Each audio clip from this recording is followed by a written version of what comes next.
నమస్తే. ఇన్నాళ్ళు నన్ను సపోర్ట్ చేస్తూ, ఎంకరేజ్ చేస్తూ మీ ప్రేమని నాకు అందిస్తున్న ప్రతి ఒక్కరికి కృతజ్ఞతలు. అలాగే ఈ వీడియో కూడా ఖచ్చితంగా మీకు ఉపయోగపడుతుంది. లైక్, షేర్ అండ్ సబ్స్క్రైబ్ చేసి మీ సపోర్ట్‌ని నాకు అందించండి. అలాగే ఈ వీడియో పట్ల మీకున్న అభిప్రాయాన్ని కామెంట్ సెక్షన్‌లో కామెంట్ చేసి తెలియజేయండి. ఇప్పుడు వీడియోని చూద్దాం. నమస్తే. Welcome to our channel. నేను పద్మిని. ప్రస్తుతంతో పాటు ప్రముఖ ఆధ్యాత్మికవేత్త, వాస్తు జ్యోతిష పండితులు కేఎస్ఆర్ గారు ఉన్నారు. మాట్లాడదాం. సార్ నమస్తే నమస్తే సార్. అండి. సార్ జూలై మాసం ప్రారంభం కాబోతోంది. సో జూలై మాసం ప్రారంభంతోటే రకరకాల గ్రహరీత్యా కూడా మార్పులున్నాయి. శని వక్రగతి అనేది జరగబోతోంది. సుమారు 4.5 నెలల పాటు శని వక్రగతి ఉండబోతోంది. అలాగే బుధుడు కూడా మారబోతున్నారు. సో ఇట్లా మేజర్ గ్రహ మార్పు ఉంది కాబట్టి మరి జూలై మాసం ఎలా ఉండబోతోంది ద్వాదశ రాశుల వాళ్ళకి, ఎలాంటి జాగ్రత్తలు తీసుకోవాలి, వచ్చేటటువంటి మంచి ఫలితాలు ఏమిటి ఇత్యాది విషయాలన్నీ ఒక్కసారి మీ ప్రొడిక్షన్స్ ద్వారా తెలుసుకోవాలనుకుంటున్నానండి. చెప్తారా? తప్పకుండా.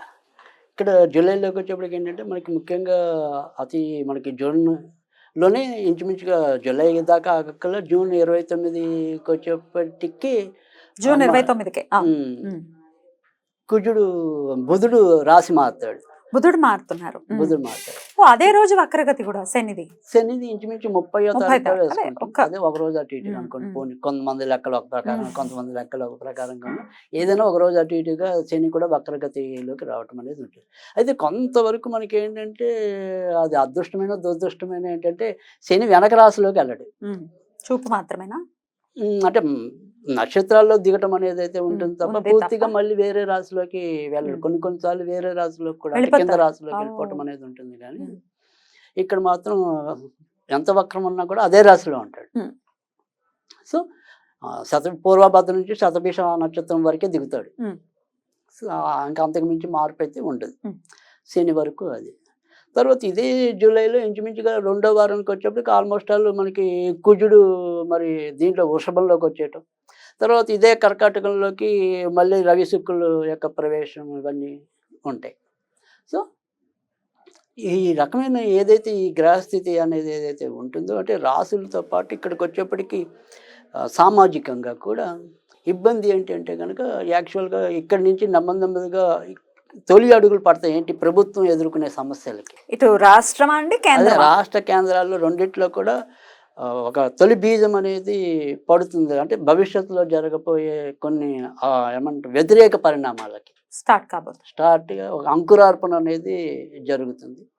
తర్వాత రెండోది వచ్చేప్పటికి ఏంటంటే ఇక్కడ వ్యక్తిగతంగా వచ్చేప్పటికి ఏంటంటే ముఖ్యంగా ఈ కుంభరాశి వాళ్ళు, సింహరాశి వాళ్ళు కొద్దిగా ఎక్కువ అనారోగ్య సమస్యలు.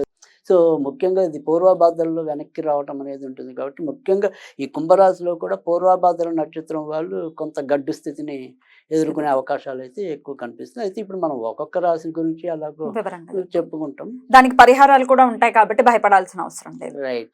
మరి తుల, వృశ్చిక రాశుల వారికి కూడా ఈ జూలై మాసం ఎలాంటి ఫలితాలను ఇస్తోంది అనుకోవచ్చండి? తులారాశి వాళ్ళకి కూడా చాలా చక్కటి మంచి ఫలితాలు వస్తాయని మనం ఎక్స్పెక్ట్ చేయాల్సి ఉంటుంది. ఎందుకంటే ముఖ్యంగా వచ్చేప్పటికి ఏంటంటే ఇటు రాజ్యస్థానంలోకి వచ్చేప్పటికి మనకి బుధుడు మళ్ళీ శుక్రుడు యథాతథం అనుకోండి. సరే కొంత పాట అయితే కనుక ఇటు రాజ్యస్థానంలో, భాగ్యస్థానంలో రెండులో కూడా మంచి ప్లేసుల్లోనే వీళ్ళకి ఉండటం అనేది ఉంటుంది. కనుక ఖచ్చితంగా ఏదైతే తులారాశి వాళ్ళు ఉన్నారో వాళ్ళకి వృత్తి ఉద్యోగాల్లో చక్కటి గౌరవ మర్యాదలు పెరుగుతాయి.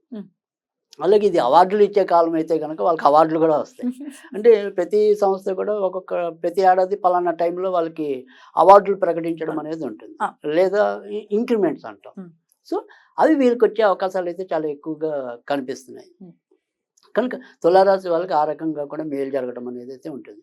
తర్వాత వచ్చేప్పటికి ఏంటంటే ఎవరైతే మరి వీళ్ళకి కూడా తులారాశిలో పెళ్లి కాకుండా ఇబ్బంది పడే వాళ్ళు ఎవరైతే ఉంటారో ముఖ్యంగా చిత్తా నక్షత్రం వాళ్ళకి, స్వాతి నక్షత్రం వాళ్ళకి పెళ్లి కుదిరే అవకాశాలు అయితే కనుక ఎక్కువగా ఉన్నాయి. సో ఈ 2 నక్షత్రాల వాళ్ళకైతే కనుక త్వరితగతిన మంచి జరగడానికి అయితే అవకాశం. మరి విశాఖ నక్షత్రం మటుకు కొంతవరకు ఇబ్బంది పడడానికి అయితే అవకాశం. ఎందుకని అంటే కనుక ఇక్కడ అష్టమంలో గురుడు సంచారం అనేది ఒకటి.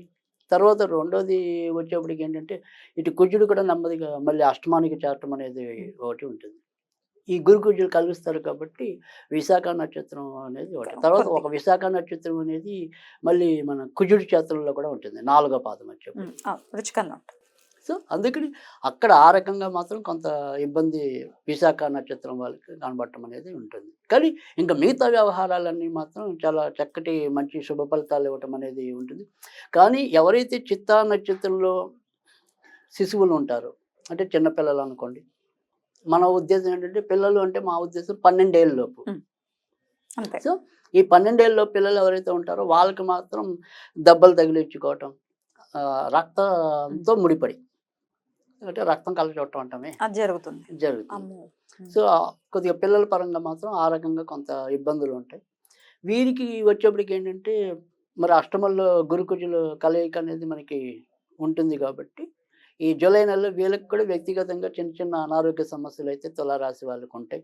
ఆడవాళ్ళకైతే కనుక థైరాయిడ్ అనేది పెరగడానికి అవకాశం ఉంటుంది. అదే మగవాళ్ళకైతే కనుక ఎక్కువ ఏదైనా సరే ఇన్ఫెక్షన్స్ రావడం అనేది అయితే ఉంటుంది.